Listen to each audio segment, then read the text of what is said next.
Chers amis, bonjour, ou plutôt bonsoir, c'est Chaim Goel qui vous parle.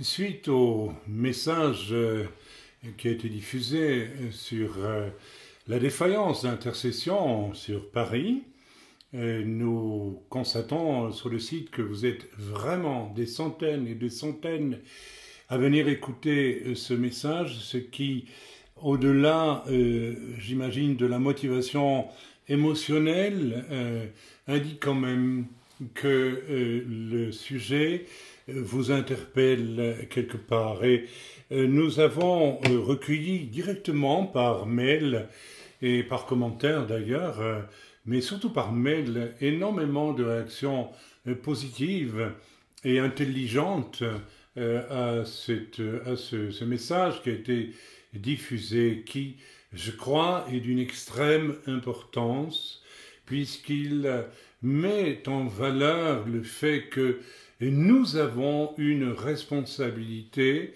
spirituelle face au monde qui est autour de nous et à ce qui peut survenir. Je songe ici à un prophète tel que Jonas, qui avait été mandaté pour aller à Ninive et pour y annoncer qu'elle avait à se repentir.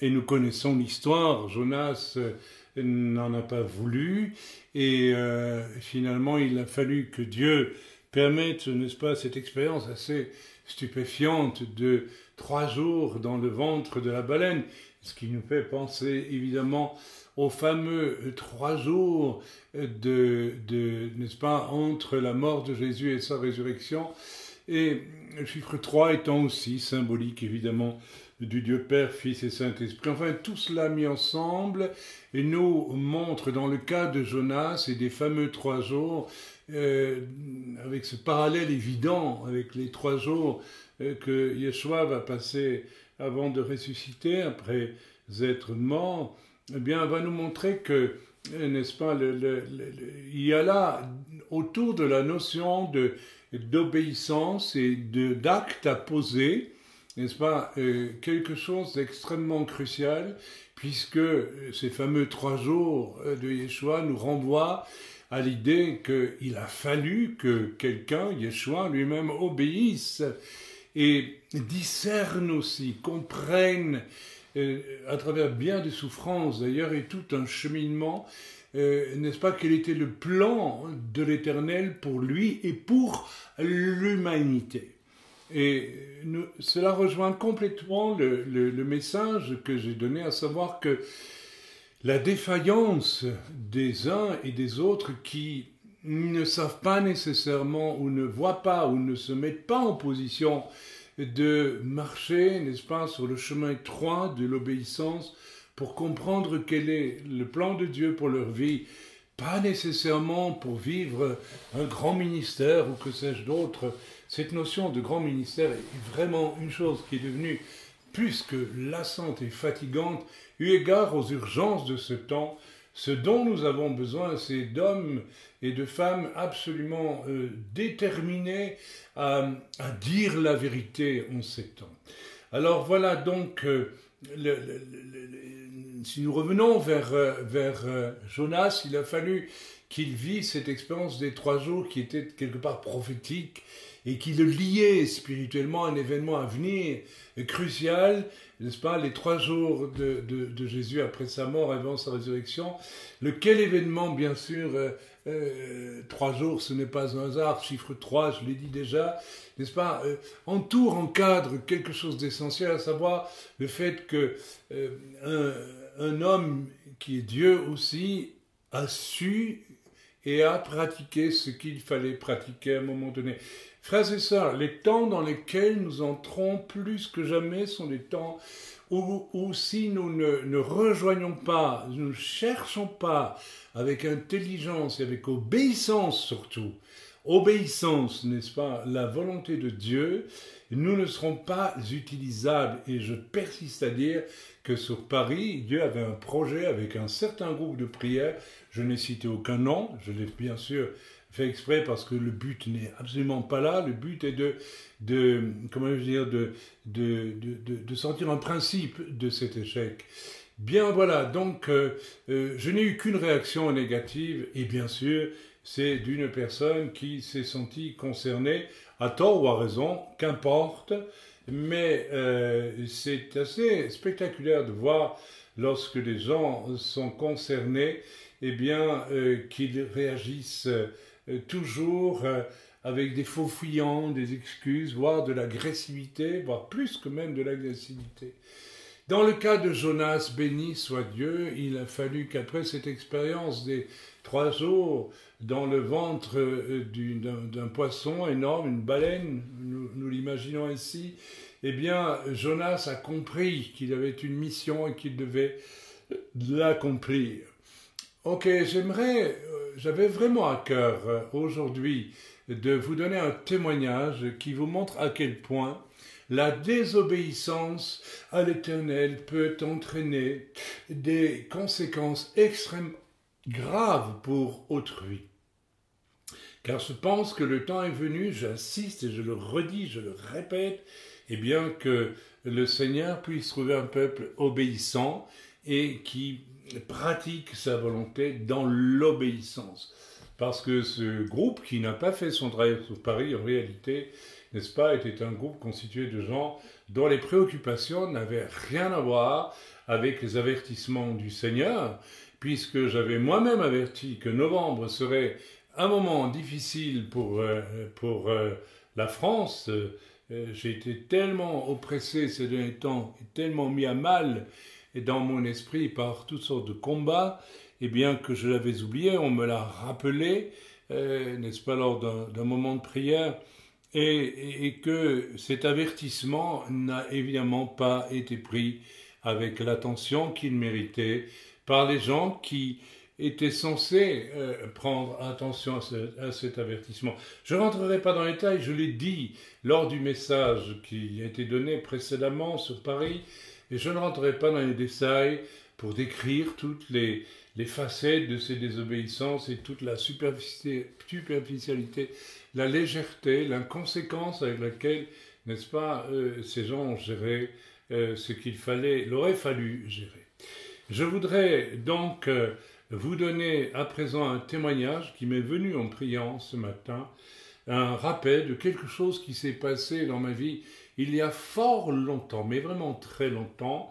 Je ne citerai pas non plus de nom, mais vous verrez à l'écoute de ce témoignage combien la désobéissance peut engendrer des conséquences graves, et dans ce cas-ci, ce sera la mort d'une personne innocente, tout simplement. Alors, accrochez-vous, que c'est un témoignage costaud, mais nécessaire, et je pense très parlant pour les temps qui viennent, car je crois que nous risquons de voir périr des gens autour de nous, ou bien des catastrophes survenir encore, parce que, n'est-ce pas, nous n'aurons pas fait dans l'obéissance, ou nous n'aurons pas été attentifs à obéir lorsque le Seigneur nous parle, que ce soit en direct, que ce soit à travers des frères qui ont autorité pour cela. Bien, nous avons parlé un peu de l'autorité dans le dernier message, mais je ne vais pas revenir dessus. C'est autre chose. Voilà le témoignage que je voulais vous donner. Voilà, je vivais à l'époque on appelle communément un réveil. Et je ne dirai pas où, c'est en Europe. C'était en Europe, je ne dis pas où expressément pour qu'on ne puisse pas éventuellement aller fouiller pour trouver des noms. Il y a toutes sortes de, je vais le dire comme je le pense, de cloportes, de personnages absolument odieux qui, au lieu d'aller à l'essentiel dans ce qui est dit pour essayer d'en comprendre la vraie signification, le vrai niveau, la vraie portée, aiment, n'est-ce pas, fouiller pour trouver des noms, des lieux. Et comme vous le savez, je m'en abstiens toujours sur ce site depuis le début, et je m'en suis toujours abstenu de la même façon que lorsque j'ai entendu, et qu'est-ce que je n'ai pas entendu, des choses horribles sur les uns les autres et sur des serviteurs de Dieu, j'ai toujours eu ce réflexe qui, je crois, montre que la parole de Dieu est vivante dans mon cœur, qui dit que l'amour ne soupçonne pas le mal. Dès lors, si je n'ai pas des raisons bibliques de croire quelque chose, à savoir, n'est-ce pas, de ne pas accuser un ancien, par exemple, donc un ministère, sans avoir 2 ou 3 témoins directs, non pas des gens qui rapportent des choses, eh bien, je refuse. Généralement, c'est le cas, ce sont des paroles, des rumeurs, et donc, je n'ai jamais pu passer mon temps à commencer à papoter, comme nous disons en Belgique, c'est-à-dire à pratiquer ces espèces de bas comportements qui consistent à, n'est-ce pas, au lieu de prier ensemble, avoir des conversations entre frères et sœurs concernant la moralité ou l'immoralité ou que sais-je d'autre, moins de l'un ou l'autre. Bref, voilà, je ferme la parenthèse avec ce sujet. De toute façon, les règles bibliques à ce sujet-là sont quotidiennement bafouées dans le monde évangélique et lorsque l'on fournit en plus, n'est-ce pas, aux personnes qui diffusent des choses sans vouloir donner souvent les noms de leurs rapporteurs et que l'on fournit à ces gens les preuves que les accusations sont fausses, eh bien les gens ne reviennent généralement jamais sur leurs accusations parce que les ayant portés, ils devraient admettre qu'ils ont fait fausse route, voire qu'ils ont péché, et cela signifie qu'il faut se repentir et s'humilier et admettre qu'on a été ou bien stupide ou bien méchant. Amen. Voilà, cette fois j'ai vraiment terminé et je ferme la parenthèse. Bien, alors le témoignage est le suivant. Donc, je vivais ce que l'on doit nommer un réveil dans une région d'Europe d'une façon merveilleuse et évidemment spectaculaire. Non pas avec de ces signes, n'est-ce pas, de fariboles ou prétendument tels qui sont très souvent accompagnés d'occultisme dans les manifestations, telles qu'on en voit depuis pas mal d'années maintenant, mais accompagnés des vrais signes. Je me souviens d'avoir prophétisé la guérison miraculeuse d'un enfant qui mourait d'un cancer du sang, et cet enfant a été guéri sur le champ, ce qui fut pour la ville où j'exerçais à ce moment-là un ministère d'évangéliste, fut vraiment un témoignage choc et tout à fait positif pour la gloire de notre Seigneur. Bien, donc je parlais un peu de moi dans cette époque, dans cette région, parce que il y a eu ce miracle-là, il y en avait eu d'autres, il y avait eu pas mal de choses, et un homme, un pasteur, est venu me trouver, et il m'a dit, à la sortie d'une réunion, le Seigneur m'a dit que c'est vous qui deviez prier pour mon épouse qui est atteinte d'un cancer. J'ai prié, j'ai reçu confirmation de la chose. Je n'avais jamais vu cet homme et voilà, il semblait être familier de l'église avec laquelle je travaillais comme ministère extérieur et d'évangéliste à l'époque. C'était il y a très très longtemps, hein, je vous signale. Et j'ai prié, le Seigneur m'a dit oui, tu dois aller prier pour cette personne. Alors je suis allé chez ces gens, et ce pasteur vivait, n'est-ce pas, avec pas mal d'enfants, je ne sais plus combien, mais beaucoup d'enfants, et son épouse était atteinte d'un cancer en 3 places, et était déjà fortement développée. Bien, lorsque je suis arrivé dans cette maison, n'est-ce pas, ces gens étaient étrangers et parlaient une langue que je connaissais, et donc j'ai pu comprendre ce que la femme qui se traînait devant moi, parce que j'ai vu une femme qui avait pitoyablement quitté son lit et qui était en train de se traîner, si j'ai bon souvenir, même sur le sol, ayant appris que je venais. Et dans sa langue à elle, que je comprenais, je l'ai vue me supplier de l'aider parce qu'elle souffrait. Et elle avait elle aussi la conviction que Dieu m'avait choisi pour prier pour elle. C'était une scène poignante parce que j'ai vu tout de suite que si cet homme et ses enfants étaient assez durs et assez durs tout simplement, eh bien cette femme était vraiment, du premier coup d'œil, je l'ai vue, une personne admirable, de bonté, de réelle générosité. Et c'était elle qui était atteinte par, n'est-ce pas, cette maladie, par l'œuvre du diable. Il se fait en fait que nous avons prié d'abord et le Seigneur m'a montré que cet homme, ce serviteur de Dieu, avait acheté, n'est-ce pas, de la terre dans une région musulmane, je ne la citerai pas, encore une fois, et n'est-ce pas que une malédiction avait été déclenchée de la part de sorciers musulmans de cette région. Dans une pratique, cela a été révélé d'abord par le roi Hakodesh, le Saint-Esprit, et confirmé ensuite dans une recherche, dans une pratique qui consistait à enterrer un bœuf vivant, n'est-ce pas, dans le sol, le tout accompagné de malédictions extrêmement puissantes. Bref, nous avons discerné la chose, nous l'avons contrôlée comme pratique de ces régions lointaines, et nous avons prié, nous avons, je crois même, fait jeûner et prier une autre assemblée de l'époque.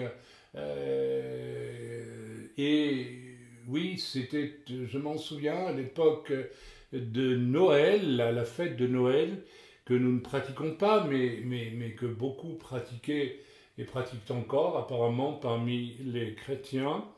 Et donc, j'avais demandé à toute une équipe de commencer à prier pour je puisse ensuite, moi, par la suite, imposer les mains quand il le faudrait, quand le Seigneur montrerait à cette pauvre sœur qui était atteinte gravement du cancer. Donc je suis resté sur place plusieurs jours.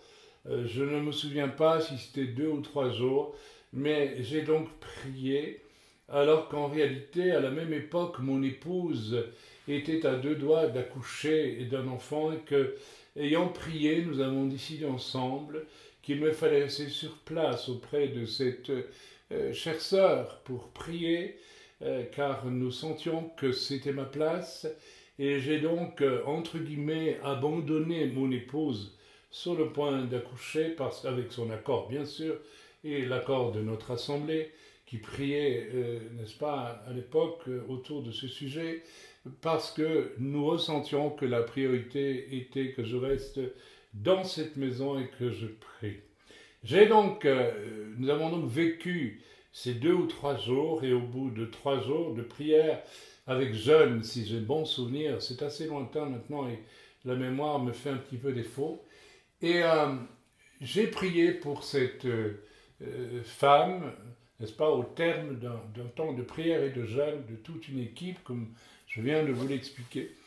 Et je suis reparti, non pas chez moi, mais je suis resté sur place. Non, je suis rentré chez moi, pardon, dans le pays où j'habitais à l'époque. Et j'ai reçu quelques jours après, était-ce par téléphone, était-ce par courrier postal, je ne le sais plus, mais en tout cas, j'ai reçu une nouvelle extraordinaire, à savoir que le cancer avait quasiment disparu partout, il avait régressé, il avait disparu en 2 places, et il était quasiment éteint en une seule place, une dernière place, une 3e place, et il était vraiment absolument infime, et la médecine était stupéfaite. Bien. J'ai donc reçu de la part du Seigneur de retourner chez ces gens, tout cela se passait à des centaines de kilomètres de chez moi, et de terminer, de veiller sur place, voilà, d'être sur place pour la fin de cette guérison miraculeuse. Bien, je suis arrivé sur place et j'ai prier et là le Seigneur m'a donné la conviction qu'elle était entièrement guérie, mais que le Seigneur demandait à ses enfants et à un ou deux jeunes qui étaient présents dans ces moments-là de se réunir, de former un cercle de louanges autour de la mère et de remercier Dieu pour la guérison. Et frères et sœurs, ce à quoi j'ai assisté m'a profondément blessé, non pas moi, mais directement, mais pour cette maman, parce que ces jeunes gens très hautains, d'un caractère très orgueilleux, très froid, très dur et très hautain, considéraient probablement, je crois, d'après des réflexions qui m'ont été rapportées ensuite, qu'un petit Belge, ma foi, ça ne méritait quand même pas qu'on l'écoute jusque-là. Et ils m'ont répondu par un sourire un petit peu méprisant, et ils n'ont pas dit qu'ils n'allaient pas le faire, mais j'ai compris qu'ils ne l'ont pas fait, et le Seigneur m'a dit de me retirer. Ça peut paraître peut-être incroyable, n'est-ce pas? Mais le Seigneur m'a dit de me retirer parce que j'avais accompli jusqu'au bout ma mission. Et ce qui devait arriver, vous le devinez. Le cancer a repris de plus belle et en très peu de jours, la personne est décédée. Frères et sœurs, je vous donne ce témoignage en vous suppliant de ne jamais me demander des noms, c'est absolument inutile. D'ailleurs, voilà, je ne crois pas avoir donné le moindre élément qui puisse, et à moins que vous soyez vraiment mesquin, parce que ça se passait il y a si longtemps que je pense que plus personne ne se souvient de la chose. Mais j'aimerais vraiment, j'ai voulu vous donner ce témoignage pour vous montrer que l'obéissance à Dieu est une chose fondamentale dans le monde spirituel.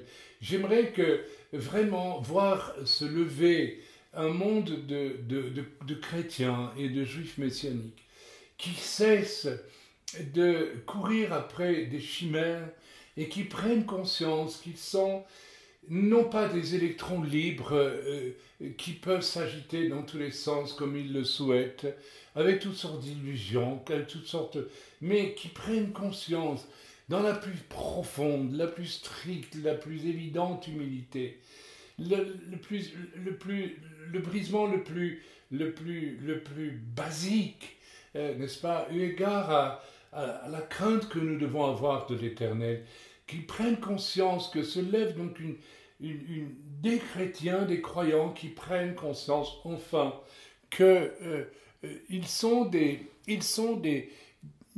êtres que Dieu veut utiliser d'une façon absolument précieuse et précise. Cessons d'être comme Jonas, et pire que Jonas, refusant, n'est-ce pas, de chercher à accomplir les desseins de l'Éternel. Et mes amis, j'aimerais vous faire comprendre que nous devons apprendre vraiment à prier dans l'esprit. Prier dans l'esprit, qu'est-ce que c'est? Il n'y a pas d'école pour cela. Il n'y a pas de livre suffisamment intelligent ou même intelligible pour cela. Il y a simplement le fait que lorsque Dieu trouve un cœur disposé, il parle, mes amis. Et j'aimerais que vous preniez conscience que le Seigneur veut vous utiliser pour des choses extrêmement cruciales, mais dans ces temps plus que jamais, mais il faut apprendre l'obéissance. Il faut l'apprendre, n'est-ce pas? L'Écriture nous dit que Jésus lui-même, par les souffrances qu'il a endurées, a appris l'obéissance. Rendez-vous compte, Jésus, Dieu en personne, entrer dans une nature humaine, venu dans une nature humaine, cette nature humaine a dû apprendre l'obéissance pour accomplir quoi? Mais les desseins de Dieu, n'est-ce pas? Les desseins de Dieu. Alléluia, Seigneur. Et le chemin est là pour nous aussi. Mais tant d'entre nous, n'est-ce pas, ne veulent pas avoir cette obéissance n'est-ce pas, veulent vivre une espèce de vie chrétienne hors norme biblique au point de vue de l'obéissance, veulent vivre leur propre aventure et, n'est-ce pas, ne supportent pas. En réalité, ces gens de Paris qui n'ont pas été à leur place ont motivé leur comportement, n'est-ce pas, à un moment donné par des remarques qui ont juste démontré qu'ils voulaient, n'est-ce pas, ils ne voulaient aucune autorité sur leur vie, aucune direction. Je ne vais pas entrer dans les détails. Mes frères et sœurs, j'aimerais qu'on ne reste pas au niveau de ce qui s'est passé avec ces gens sur Paris, mais j'aimerais que vous compreniez que, au travers de ces choses, au travers de ces échecs, le Seigneur est en train de nous parler.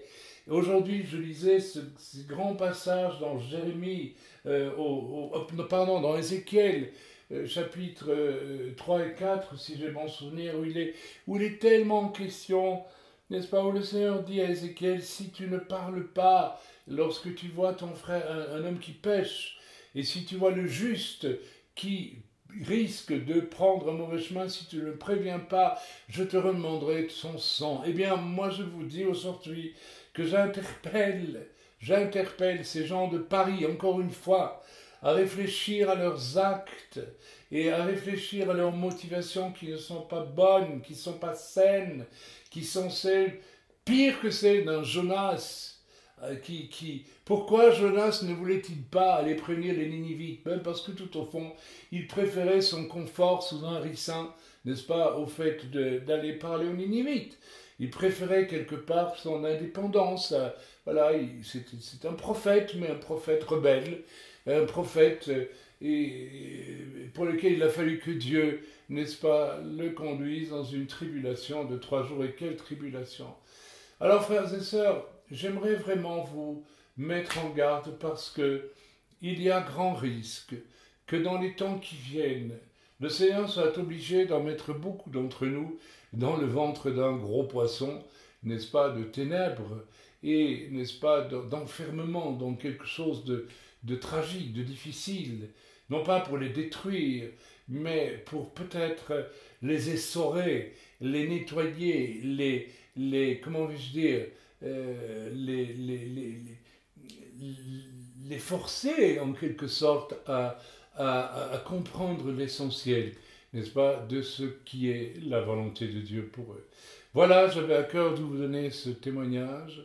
Eh bien, frères et sœurs, à cause de l'arrogance, à cause de l'indépendance, à cause du manque de cœur même de certains jeunes gens, il y a bien des années, une femme merveilleuse qui était visée par Satan à cause, n'est-ce pas, d'une histoire de terrain, n'est-ce pas, acquis en terre musulmane et par son époux.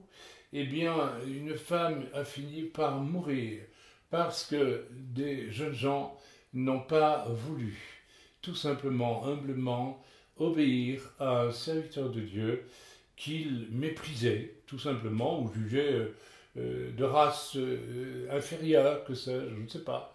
Quelque chose comme ça, en tout cas, étant donné les remarques qui m'ont été faites ensuite, par la suite. Et voilà, une désobéissance et du mépris d'une directive reçue, alors que j'avais passé plusieurs jours au chevet de cette femme, laissant la mienne accoucher d'un bébé, n'est-ce pas, pour prier, étant venu au secours de cette femme sur une parole de son époux qui m'a dit clairement, Dieu m'a dit qu'il te désignait pour prier pour la guérison de mon épouse. Et malgré tout cela, eh bien non, la désobéissance de quelques jeunes qui avaient juste à se mettre autour de leur mère et de louer Dieu pour sa guérison, eh bien ces désobéissances ont entraîné que la malédiction qui courait depuis un certain certaines prières de malédiction, n'est-ce pas, d'un pays musulman, eh bien cette malédiction a fini par tuer leur propre mère. Ce témoignage est dur, mes amis, il est extrêmement dur, mais il est à l'image de ce qui se passe quelquefois parmi les chrétiens eux-mêmes. Alors, je vous laisse méditer tout cela, je ne vais pas faire ici du sensationnalisme, mais surtout vous avertir, mes amis, le temps n'est pas au jeu, le temps n'est pas aux fantaisies, le temps n'est pas aux disputes, le temps n'est pas à traquer l'un ou l'autre à travers des on-dit et des calomnies, le temps est de purifier nos cœurs de beaucoup de choses. Parce que lorsque nos cœurs ne sont pas purs, le cœur de Jonas n'était pas droit, n'était pas pur. Et il a fallu que Dieu le mette dans une grande tribulation pour qu'il se repente et puisse être utilisable par Dieu. Il en est de même de beaucoup d'entre nous aujourd'hui. Mes amis, nous ne sommes pas utilisables par Dieu très souvent, ou nous croyons être utilisés. Et nous ne brassons que du vent en réalité en bien des endroits, parce que nous ne sommes pas en ordre avec Dieu, nos cœurs ne sont pas purs. Je vous invite vraiment à passer du temps avec le Seigneur et à méditer cette parole de Yeshua qui disait « Si vous ne devenez comme des enfants, c'est-à-dire simples et directs et droits, et voilà, comme des enfants, eh bien, vous connaissez la suite du verset, je ne vous la cite pas, vous la connaissez aussi bien que moi, vous ne pouvez entrer dans le royaume de Dieu. » Voilà, que Dieu vous bénisse, que Dieu vous accompagne dans les jours difficiles qui viennent. Je l'ai dit et je ne le redirai pas sur mail. Je suis en train de réfléchir et tout en priant le Seigneur pour voir si je dois vous faire part de quelque chose. Pardonnez-moi. Il me faut... Alors je le fais parce que le Seigneur me donne le feu vert pour le faire en vous parlant et en priant en même temps. Et frères et sœurs, nous avons prié ces jours derniers après les attentats terribles sur Paris, cette tuerie, cette boucherie de guerre, parce que c'est de la guerre, n'est-ce pas, dont il s'agit. Et le Seigneur nous a montré que nous devions à présent prier pour la ville de Lyon, car... je ne prophétise pas, je ne dis pas qu'il va arriver la même chose à Lyon, mais malheureusement, et c'est ma chère épouse qui a reçu cela en priant en équipe, c'était hier ou avant-hier je pense, n'est-ce pas, a vu la ville de Lyon, et il est possible que la ville de Lyon soit visée prochainement par une série d'attentats comme ceux survenus à Paris, car mon sentiment profond n'est pas, n'est-ce pas, devant quelque chose aussi important que ce qui vient de se passer à Paris. Il ne s'agit plus là d'un attentat dont on peut espérer qu'ensuite, avec quelques mesurettes et toutes les mesures possibles et imaginables, on va pouvoir les stopper. Il s'agit ici d'actes de guerre massifs, importants, qui doivent tout simplement nous faire comprendre que d'autres actes de guerre aussi violents sont probablement, n'est-ce pas, à attendre assez vite maintenant. Ce sera toujours trop vite, malheureusement, je le sais.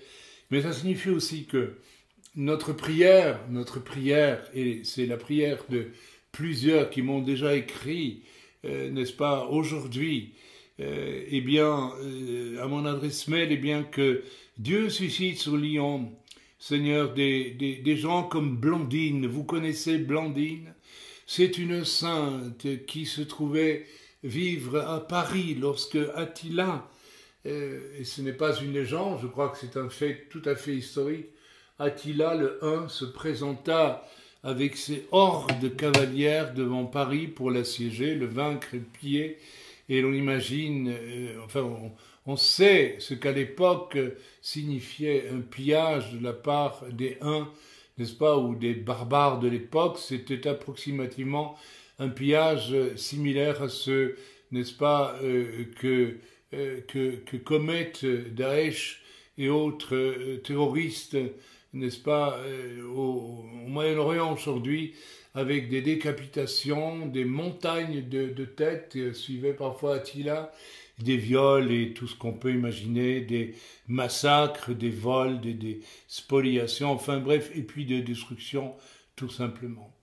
Paris était menacé, et je pense, selon les chroniques que j'ai lues, et que je n'ai pas sous les yeux malheureusement, eh bien, la ville de Paris songeait à traiter avec Attila pour obtenir une reddition pas trop douloureuse, mais probablement très douloureuse quand même. Et une femme, une chrétienne, est montée sur les remparts et a dit au nom de l'Éternel, je m'oppose et je dis que je prends position, je prie l'Éternel, le Dieu Tout-Puissant, en Yeshua Mashiach, en Jésus-Christ, probablement pour elle, et c'est la même chose, bien sûr. Eh bien, je prie parce que j'ai foi que Attila n'entrera pas dans Paris. J'ai foi, mes amis, la question centrale dans tout ça est si, n'est-ce pas, une personne qui s'est sentie concernée, n'est-ce pas, a réagi mal à ce que j'ai exprimé sur Paris, c'est tout simplement, et je l'ai vérifié, que cette personne n'a pas de foi, mais a surtout une espèce de vision disneylandique, c'est-à-dire très, très superficielle de ce qu'est le service du Seigneur. Mes amis, sans la foi, il est impossible d'être agréable à Dieu, et je prie pour que le Seigneur donne à Lyon 2 ou 3 personnes qui ont la foi pour arrêter l'œuvre des ténèbres qui est peut-être en train de se planifier à Lyon actuellement. Alléluia, que se lève comme sur les murailles de Paris, s'est dressée Blandine, une femme, une chrétienne seule. J'imagine qu'elle avait avec elle un groupe de croyants qui priaient, n'est-ce pas? Elle n'était pas toute seule comme chrétienne dans la ville de Paris, mais elle se levait avec foi. Et l'histoire nous rapporte que, est-ce le lendemain, est-ce quelques jours après, eh bien, je ne sais plus, mais, n'est-ce pas, Attila a décidé soudainement de lever le siège de Paris et est allé, n'est-ce pas, assiéger une autre ville qui, elle, a été prise d'assaut, pillée. Je ne sais plus de quelle ville il s'agit. Peut-être était-ce Orléans, non, je m'avance comme cela, mais je ne sais plus. Mais qu'importe l'essentiel, enfin, c'est dommage pour cette autre ville. Mais remarquons, n'est-ce pas, qu'une personne de foi et de prière, n'est-ce pas, s'étant levée, eh bien, le malheur s'est échappé, le diable n'a pas pu détruire, même si peut-être cet Attila, avec ses hordes, était peut-être, n'est-ce pas, un outil permis par Dieu pour apporter des jugements là où c'était nécessaire. C'est fort possible, mais je ne suis pas suffisamment en phase, là, en ce moment, en vous parlant avec l'histoire chrétienne de France à cette époque-là, pour savoir si c'était le cas. Mais en tout cas, une chrétienne, une femme de foi s'est levée et a été un outil qui a permis que Paris soit à l'époque, n'est-ce pas, sauvé. Voilà, je vous laisse. J'espère que vous avez compris la partie essentielle de ce message et que vous ne vous laissez pas assombrir par des recherches de noms ou autres. C'est absolument inutile, c'est vain. Et comme je ne l'ai pas fait, vous n'avez pas à le faire non plus. Je vous invite peut-être aussi, si c'est nécessaire, à vous repentir. Si vous ressentez en ce moment même que peut-être vous n'êtes pas à votre place sur la muraille de prière pour votre ville, pour qui que ce soit, pour quoi que ce soit, là où vous vous trouvez. Alors délaissez toute chose maintenant, délaissez toute fantaisie, toute chose superficielle et posez-vous devant le Seigneur et demandez-lui ce qu'il faut, n'est-ce pas, lui avouer, lui dire, lui confesser, afin que vos vies soient purifiées. Et ensuite, demandez donc à Dieu qu'il vous désigne une proie de prière, une cible de prière, et commencez à intercéder. Dans le bon nom de Yeshua Mashiach, soyez bénis. Amen.